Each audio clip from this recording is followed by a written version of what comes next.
Well, there, my sticky little figures there. We are doing the night. Hello, guys, and welcome back. So, that's a little weird intro. Why not? So we're back in the bedroom. Yeah. Everything's moved up here now. I've still to get another screen for over here. Over yonder. There. But basically the setup is nearly there. So we'll get to that when it is ready. But that's not what it's not what this is about. So I went on holiday at the start of the month, and when I got back, I had a nice little package arrive, and in said package was a certain book, by Edward Forsyth. He's a relatively new writer, upcoming man, and yeah, we have his book here.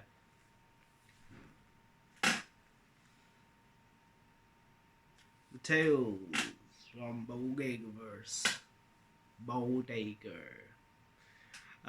So if people are not aware, this is Pflax's book that he was doing on I believe it was Triforce that he did the entire. He basically went through these short stories that he was writing, and it came together in a book. I don't know if it's how many pages it is. 230 pages book,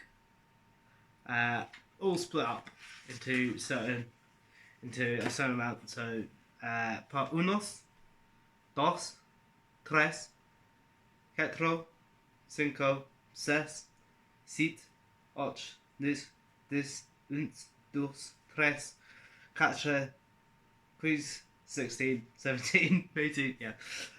Basically, all the way up to part 29,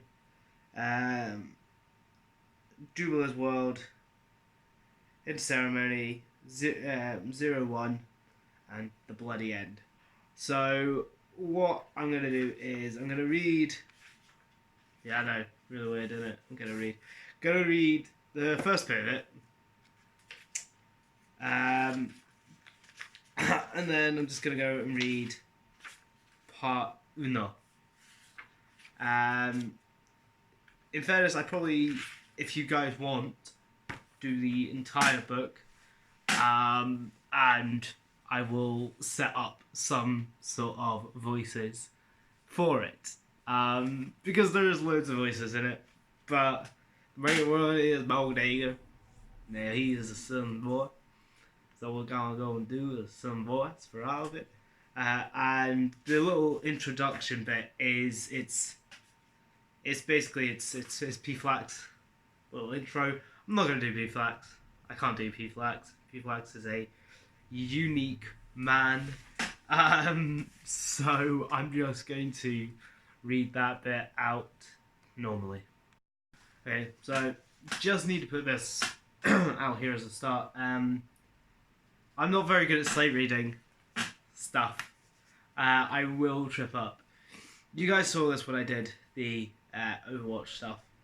I do trip over my words slightly. So, just bear that in mind. Howdy, partner. Welcome to, hopefully, the first Bodega book. That is to say, I don't want this to be referred to as, thankfully, the only Bodega book by literary schoolards of the future generation. This whole Bodega thing started as a conversation on a podcast about how dumb sci-fi can be, but how much we all love it. I talk about the old school novels my dad used to read in the 70s and 80s, which had lewd covers that hinted at fabulous worlds and creatures and weaponry, but which tended to contain fairly bland and yet weirdly sexual stories about aliens and their tatas. It does just say titties, but I think tatas just sounds so much better. When you're 8, that kind of stuff is going to mess you up. I can agree, my dad has a hell of a lot of sci-fi books up in the attic. I may show you at some point. I've always enjoyed the undertones of sci-fi, hinting, as they do, to the political fantasies of men. And most of these books were written by dudes. Such were the times. Hoping one day that they really would be a world where women did what nerds told them, or where their particular brand of right or left wing had won the day. Sometimes it's not just an idea, it is the chance of an author to get someone to read their wish list of how things should be if people listen to them. Damn it! Ow! Starship Troopers is an example of this kind of book that makes sci-fi enjoyable and mockable and weird all at once.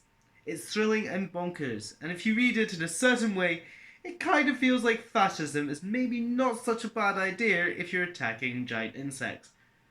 Please don't demonetize me for that. I should probably not have said the word, but yeah, don't demonetize me for that.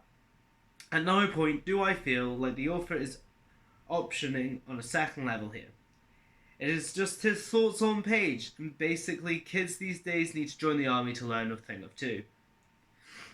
Eon by Greg Bear is another example. It's about a giant rock in space filled with human beings who worship Ralph Nader. You can't get that sort of guff in any other genre. The Doom books are a journey following the mental collapse of a man crushed by the weight of externally generated by the best. It is, look it up, sci-fi books ever written. We will begin the one of the most brilliant universes ever created, and by the end, we're watching an old couple tend their cabbage patch. It's like watching a beloved retiree get snailed. Yes. Gene Roddenberry is a prime example of a nerd let loose on primetime TV, and the weird, manically lured that you can't help loving and laughing at all at once. I love the character of Data, the android, and various Babe in the Wood introductions that Star Trek churned out. But it also gave rise to things like, Captain, what is kissing? Which is a question so loaded with humour, I can't resist it. Bodega is not just about Star Trek or Hitchhiker's Guide to the Galaxy. It actually just says Hitchhiker's Guide. It's just an automatic thing when you read that bit, you continue it on. Or Star Wars, or Dune, or Philip K. Dick. I love Philip K. Dick stuff. I mean, yeah. Or any other of these sci-fi movies or books that we've absorbed into our minds and bodies. It's about how, at its heart, sci-fi takes itself too seriously. Something Douglas Adams understood perfectly, and which I pretend to. This collection of stories attempts to point out how sci-fi does take itself seriously and actually pretty silly. Yet I found that, as I wrote all these weird throwaway tales about space adventurer who shares a name with a kind of convenience store, I also really got into it. And people who listen to the stories on the podcast got into it as well. So at time, you might think that Bodega is a character I've spent a lot of time thinking about and trying to get right. And you would be onto something. Maybe all the other sci-fi writers out there began as I did, just writing for fun and because it entertained them, but then got caught up in it, and their imaginations took over, and suddenly you're writing a story about a beaver named Cabri and how his wife is a real bitch. This is a story from the Cedarhoid mind of Philip K. Dick. Yeah, actually, I think it is. I can't remember what it's called, but I would recommend Philip K. Dick stuff. Anyway, thanks for buying the book. It's all the stories from the Trifold Cross, which I recorded with my friends Lewis Brimley and Chris Sips Lovitz. And then a bunch more stories that have never been seen before. They all sort of tie together loosely. Some of them are just set in the wilder Bodega first. Bodega verse. Love it. Most feature our titular hero. Some are just plain weird. Most of them, all of them actually, it's a weird book. What made me write it was knowing that there were maybe a few more out there that would read it, and honestly, that is all that I'm stopping me from writing anything before. I got such a great response to which I meant to be a once only gag on a podcast episode that I felt complete to write more, add more, add more, and now it's all people ask me about. I don't mind it one bit. Also, thanks to Lewis and Sips of the Yogscast who enjoy the stories, or pretended to, and gave me the chance to share it on the podcast. Love, Pflax. So I will actually, because there is, I can't remember who did it, but the sections where they talk about the Bodega stuff has been cut into episodes, and I will put them up. I'll make them into a playlist, and I will put them probably in the description and in the end card of this. So along with the subscribe, I probably will put the Triforce or at least Yogs Live in there as well, because why not? I'll also put a playlist probably there somewhere that has this little bit. Now, you can kind of see a little bit, like we're almost at 8 minutes, and yeah, I've been doing little bits of talking, but that was literally like 3 pages, so you can kind of see how slow of a reader I am. And what actually put me off reading as a child. Anyway, let's get into part uno. As bars go, the Shit Reaver Tavern took sleazy and refined the word. A trio of Bulgarian strippers outnumber the lone customer, but ground the pole on stage with real menace regardless. Behind the chrome-top bar hatch and Muda, then a mocked beast, Jargle Floop, glazed daily at the tiny vid screen impaled in his left forearm.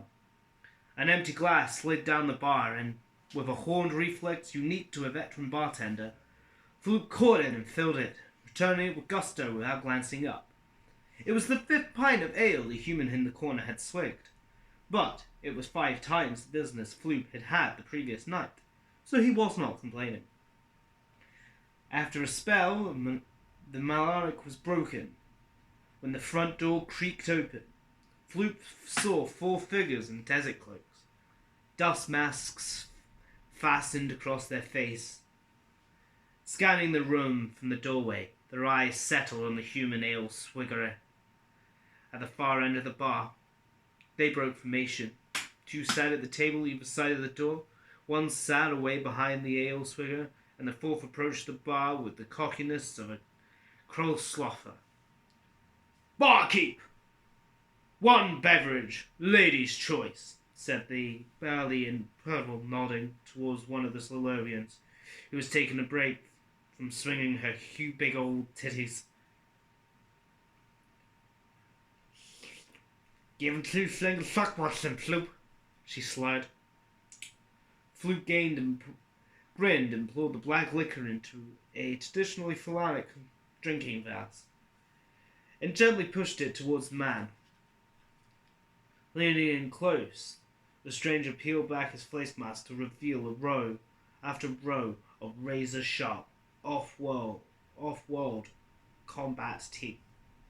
He had no way of knowing Floop was an auditory, so it really was just one of those weird coincidental things, hospitalities of a space saloon. "Put the choppers away, mister. Can't you see my friend here is an opportunium?" said the ale swigger from the corner.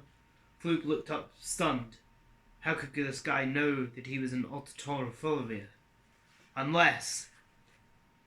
"Bodega," said the toothed guy, grinning.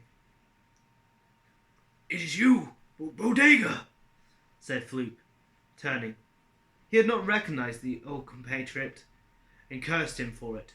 Bodega had always had money always had money, and he could have charged 5 skrills for the ales instead of 3. Then it dawned on Floop. If Bodega was here, and these 4 guys were here, it could only mean one thing. There was about to be one flav of a good fight. You're coming with us, Bodega. Like it or not, said Chompus, smiling to show off his fancy gnashes. Floop blinked hard. When he opened his eyes less than a second later, the 4 opponents lay dead. Bodega sat finishing the last of his ale, his famous las gun lying smoking atop the chrome bar. Great moon, Sabuth! You ain't lost your touch, boy, expelled Floop. And you're still slower than a god blows with ales, said Bodega, grinning. He played the fight back over his mind. He'd seen the 4 fellows follow him, of course, and he calibrated his last gun and instantly piercing the Civilian armor. Just as Chompers had turned the grin on at Bodega, he'd taken the shot, reflecting the last gun beam off the shiny dentures to perfectly strike the 3 Goombas right in the heart, killing them instantly. Then, to finish off the leader, he simply angled the last gun beam off the 3rd insert the row 5 lower and turned the leader's brain into vermilion swamp noodle soup. Bodega, said Floop, grinning. Yeah, said Bodega, also grinning. Bodega, said Floop, grinning and nodding. Uh-huh. Bodega, said Floop, grinning. Okay, this was getting weird. Bodega paid and left. So that was Book Uno. And yeah, I may or may not have just lost the voices. But if you guys want to see more of that, or read more of that with voices, then I may set something up. Oh, I thought this was in a better place. With the Yeti, get everything set up. I'll get an actual, book out and jot down characters and voices, if that's what you guys want. If not, I hope you guys enjoyed this one a little off. Anyway, I will see you all next time, whenever that might be. I've been Panda, even you. I'll see you next time. Panda out.